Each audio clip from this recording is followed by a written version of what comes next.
Growing up, my best friend was Robert Moretti, a fast-talking Italian boy who was bigger and tougher than most kids our age. I'd known him since we were preschoolers. Just beyond Robert's house was a dead-end street. One of the houses on it was the Hanson house, a supposed haunted house, which inspired countless urban legends and ghoulish tales. The only people reportedly living there back then was the mother and son. The mother, they said, was a witch. The boy, Tommy Hanson, was close to our age, but nobody I knew played with him or anything. In fact, he was rarely seen leaving the house. He must have been homeschooled or something. One particular Halloween, Robert devised a brilliant plan of trick-or-treating at the haunted house, so he did, and I damn near got scared to death. This was 1990. Teenage Mutant Ninja Turtles was the thing, so Robert and I dressed up as Michelangelo and Leonardo respectively. Oh, to be 12 again. With our bags stuffed with candy, we slowly worked our way towards the old Hanson house. When we came to the place, we stopped in front of it and regarded it for a moment. The house was big and ugly and made of stone, plus it smelled of worms. The moon was full. The air was cool and crisp. A smattering of trick-or-treaters were huddled outside the Hansons' front door, but not many, and they didn't stay long. "Hurry up, Paul," Robert said nervously. He nudged me forward. I went. I walked tepidly along the pathway running beside the driveway, which led to the front door. A scarecrow was sitting lifelessly on a wooden bench next to the door, looking solemnly towards the street. It looked kinda scary. It wore overalls stuffed with hay and a scarf as old as dirt. On its head was a spine-chilling jack-o'-lantern with sharp slanted eyes and a toothy grin that made me cringe. It looked like it wanted to bite me. Something about it didn't seem right. I could feel its empty eyes penetrating me as I got nearer. By this time, it was just me and Robert. All the other trick-or-treaters had disappeared. Robert nudged me forward. Grudgingly, I lumbered on, ignoring the hideous Halloween prop sitting on the bench, until I reached the front door of the Hanson house. I was nervous, but I didn't let it show. With Robert by my side edging me on, I pushed the glowing red doorbell. Suddenly, as I was preparing to come face to face with the Hanson witch, as she was often referred to, the scarecrow lunged at me, arms extended, and grabbed my neck. I screamed, dropped my bag of candy, and split. Robert followed. The two of us didn't hesitate. We booked it down the walkway away from the Hanson house and never looked back. Robert teased me for a month and how scared I was. He later told me that the Scarecrow Man was an actual prank the Hansons liked to play on the public. The Scarecrow was actually the boy Tommy. "What a great costume," he said. I agreed, but I wanted revenge. That's why the following year, when Robert suggested we find a video camera to record some other kids getting scared to death, then send the tape to America's Funniest Home Videos with Bob Saget, I agreed. I borrowed my father's camera. Back then, those cameras were highly regarded and quite expensive, so when I borrowed it, I used that term loosely. The sky was ominous and dull. The streetlights mingled with the pale moonlight, creating the perfect backdrop for our childish prank. Robert was dressed up as the Terminator. I was Axl Rose. I remember. We crept even closer to the Hanson house. A handful of parents could be seen loitering on the sidewalk, but not many. When we arrived at the Hanson house, we watched as a group of kids in silly costumes approached the front door. A girl, dressed up as a Catwoman, pressed the doorbell. When the door opened, she shouted "Trick or treat." I could see the sneer in Miss Hanson's face as she gave away her toothsome treats. It gave me chills. She really was a witch. Her costume was elaborate, flawless. Her skin was sickly green and covered in warts. Her long, pointed nose was as sharp as a blade. Her teetering black hat sparkled under the glow of the waning porch light. I didn't want to get any closer to her. Nope, not one bit. Robert pulled me aside. "Give me your camera," he demanded. I obliged. He powered it up. "There he is." He pointed to the scarecrow on the bench. "That must be Tommy. Look at him in his ridiculous costume." Robert was doing his best to sound brave, but I knew better. Sitting limply on the brown bench next to the front door was the scarecrow with its carved pumpkin head, just like the previous year. Only this year it seemed uglier. Its crudely carved eyes seemed to regard me with mild amusement, his dagger-like teeth daring me to come closer. I knew Tommy must be inside the costume, but I wouldn't know it from looking at that thing. Robert pointed the camera and told me to get going. Slowly, as if inspecting every maple leaf that was crackling at my feet, I left the safety of the sidewalk and edged towards the Hanson house. "Hurry up, fool," Robert insisted. He shoved me again, harder this time. I tried to move, but my feet were not cooperating.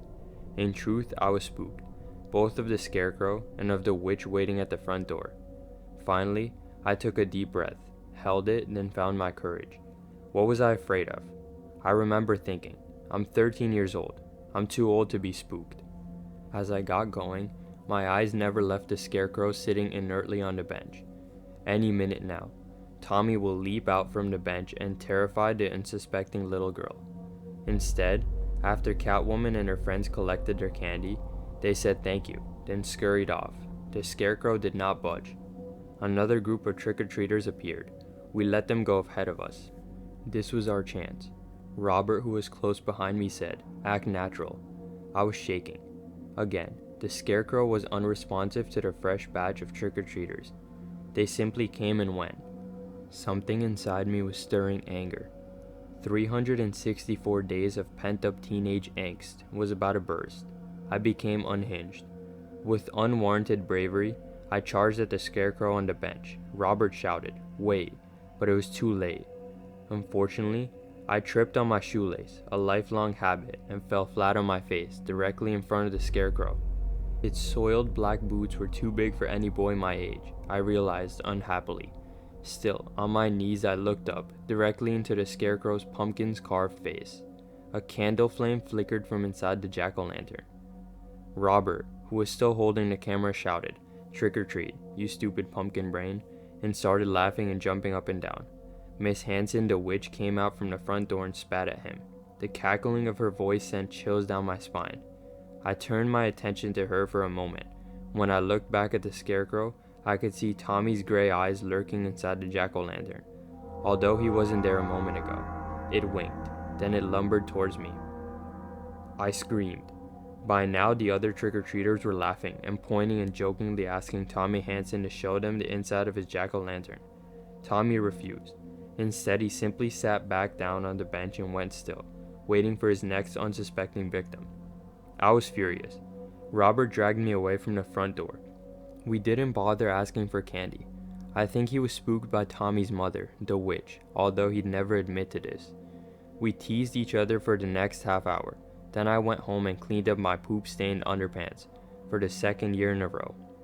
The next day at school, we shared a heartfelt laugh. Robert, who initially refused to return my father's camera, eventually gave it back after we'd watched the footage over and over again at his place. The funniest part, of course, was my reaction. One moment the scarecrow was sitting laggedly on the bench, the next moment it was attacking me. We soon forgot about this incident, seeing how there was other cool stuff happening at school that stole our interest. And needless to say, I never bothered sending the tape to America's Funniest Home Videos. Eventually, the video camera, along with the tape, ended up in a taped-up cardboard box waiting in my father's garage for 30 years. When he passed away this summer, my son Brandon discovered it. Brandon, who is now the same age as I was on that tape, was intrigued by this relic from the past. Brandon took the tape, digitized it, and then played it for me recently. It was a blast from the past, I tell you. I thought it was hysterical. Brandon, on the other hand, was alarmed. "Watch what happens when you zoom in," he said in a shaky voice. When he zoomed in, I shuddered. "This must be a mistake," I told him. He assured me it was not. He backtracked and I watched the scene again, this time with a careful eye. There I was, at 13, dressed as my favorite rock star, standing 6 feet in front of the scarecrow on the bench. "Now, watch this," Brandon said. I watched. My stomach was in knots. I watched as a young boy on the screen, who looked eerily like Brandon, only smaller, came alive. The camera is pointed at my back. I make a beeline for the bench, falling flat on my face. The camera shakes as Robert is shouting something, but only for a moment. Then he zooms in on the scarecrow. Without warning, the scarecrow springs out of his sitting position with his arms stretched out, just as I'm returning to my feet, and attacks me. I scream and trip and fall down again. I'd forgotten that part. That must have been when I crapped my pants. Soon, We were ambushed by a bunch of bratty boys who swarmed the scarecrow, and then the video cuts off. Brandon tweaked the settings on his screen and rewound the video. Now check this out. He pressed play. Only now it played in slow motion, zoomed in entirely on the scarecrow. Just as I suspected, I said under my breath. Well, I'll be. Dad, Brandon said, what the hell is that thing? I could now see the inside of the jack-o'-lantern, and yes, there was a small flame flickering inside of it. Except it wasn't an actual flame. Probably a cheap dollar store replica. Now, here's where it gets extra creepy, he said. Watch carefully. He pointed to the screen. I watched. For a moment the scarecrow seems unaffected, lifeless. Then suddenly, a face appears inside the pumpkin head. What the? I muttered. Right? Play it again. He did. I gasped. This is impossible, Brandon said. He was intrigued, although the fear in his eyes was beyond doubt. But there was something else in his eyes, the inevitable curiosity of a 13-year-old boy. It wasn't long before he'd convinced me to bring him and his best friend Bruno Moretti to that spooky old house for Halloween. Apparently Bruno knew all about the Hansen house. I drove by the Hansen house this morning to scope it out. I hadn't been to that part of town in many years. What amazed me as I drove past the place was how unaffected by time the house seemed. To be fair, the place is over 150 years old. So what's another 30 years, right? Still, I didn't like it. Nor did I like the scarecrow sitting corpse-like on the bench, out on the veranda. I pulled the car out and got out. I'm not crazy, I told myself, as I trotted towards the scarecrow, smartphone in hand. I pointed my phone at the scarecrow and pressed record just in case. I stood for a moment, 6 feet in front of it, unsure of what to do. I waved goodbye, jokingly, and then I got back inside my car and tore out of there. My heart was beating faster than I cared to admit. I didn't tell Brandon about my venture, but I wish I had, because there's no way in hell that I'm taking him to the Hansen house tonight. I won't do it, no matter how much of a fuss he makes. I just watched the video and saw something disturbing, something I didn't notice at the time. When I zoomed in, even an old fart like me can do that on an Android. I saw the witch standing outside the front door, leering at me, although I swear she wasn't there at the time. That's not all. The scarecrow was sitting listlessly on the brown bench by the front door suddenly sat upright. I saw the flickering light of the candle flame, from deep inside the jack-o'-lantern, switch to the boy's eye. It winked at me, then it lunged at me. I'd forgotten that part. I was never a social individual. Been that way since I was a kid. I was bullied often at school, and that caused me to be a complete introvert. Nowadays, I never really go outside, except for groceries. But that didn't stop some friends from asking me to go to some costume party with them on Halloween. They wanted to help with my social anxiety. At first I wasn't willing, but I eventually caved. What's the worst that could happen? As the days grew closer, I just decided to go to the nearest Spirit Halloween and buy some spooky jack-o'-lantern mask and a generic Dracula costume. I thought it'd be a fun combo. Halloween night fell, and just like that, we went on to the party. Having a mask helped suppress much of the anxiety I would have had otherwise. The night went on. We just hung out in our own little corner, occasionally talking to anyone who approached. Some people made jokes about my costume. I laughed along, though I honestly did think it looked cool. Flamboyant, but cool, just how I liked my monsters. Most people were either dressed as zombies, vampires, cowboys, and whatever people seem to dress up as now. Intact, I think I may have seen some people in those sexy costumes. Never been my thing. Everything just seemed kinda off, bland for lack of a better word, except for one man. I'd occasionally see him in the corner of my eyes, or just somewhere farther away from most guests. Much like me, he seemed to have grabbed a bunch of different costumes and Frankensteined them together.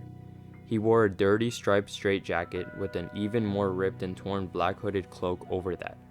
He had long black stringy hair that went down to his shoulders and his face.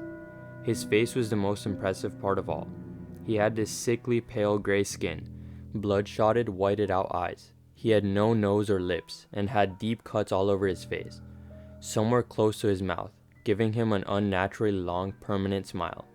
It did its job, unsettling me, that's for sure.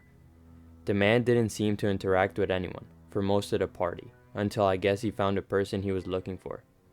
A man dressed as a 90s jock was talking to who I assumed were some friends, but was interrupted when the cloaked figure walked over to him, tapped his shoulder, and when the 90s jock turned around, he tilted his head and out of nowhere, he stabbed him in the stomach repeatedly.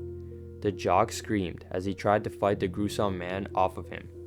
People tried to get him off, but he just started stabbing anyone who dared to interrupt him. The party was filled with screams. Everyone was running around frantically. Many called the police. Luckily, my friends and I got out there unharmed. Eventually, police got a hold of him, and he was quickly arrested. They couldn't seem to ID him, though news sources were quick to name him the Halloween Butcher. When questioned, he would only say that the man bullied him when they were in high school, and thus somehow justified what he did. No one has heard about what happened to him since. We don't even know if he was actually locked up or not. Some say he managed to escape. Others say he was just simply shot. Well, wherever he is, I just hope he rots. Jesus, I still can't get that face out of my head. I still see it in the corners of my vision every so often. At night, I'll even see him in the dark corners of my house, always staring at me, his eyes never blinking. It was Halloween, and I was sitting at the couch watching my favorite cartoon. I had a bowl of cereal, and I had the heat turned up. My parents were out, so it felt perfect. I liked being to myself. People saw me as antisocial, but it was just my personality. I had a strong aversion to being around people for too long. My parents told me to make sure I answered the door though, since they weren't going to be leaving a bowl of candy outside. Last year it got stolen within the first hour. Typical. I saw the sun starting to set outside. I knew people would be running up to the door any time now. I had to run to the store and grab some candy. My parents had rushed out and had forgotten to grab candy the night before. I grabbed the keys while groaning, slipped on the jacket, and turned the knob to the door. The store wasn't far. It was about a 10-minute walk from my house. Walking there, I had my headphones on and my head down, so I didn't notice anything out of the ordinary until I approached the store. I walked up to the store. The lights were on, but no one seemed to be inside. I was baffled. I couldn't understand why the store owner would leave the store empty. I called out to see if anyone was perhaps just in the back, but I received no answer. It was too quiet. I wandered around the store for about 5 minutes before concluding that it was truly empty. I walked out stunned at the fact that the store owner would abandon his store like that, on the whim. I walked back home, this time with my headphones off. The whole neighborhood, in fact, seemed to be empty and had no one on the streets. On Halloween of all nights, there was not a person in sight. This had to be some kind of joke, except I wasn't in on it. I started jogging around the neighborhood, searching familiar spots that I visited. First, I stopped at the park. I used to frequently see people here anytime I would be hanging out. Usually people were. No one was there. Next, I jogged to the cemetery. An odd choice, but trust me, in my neighborhood people were odd.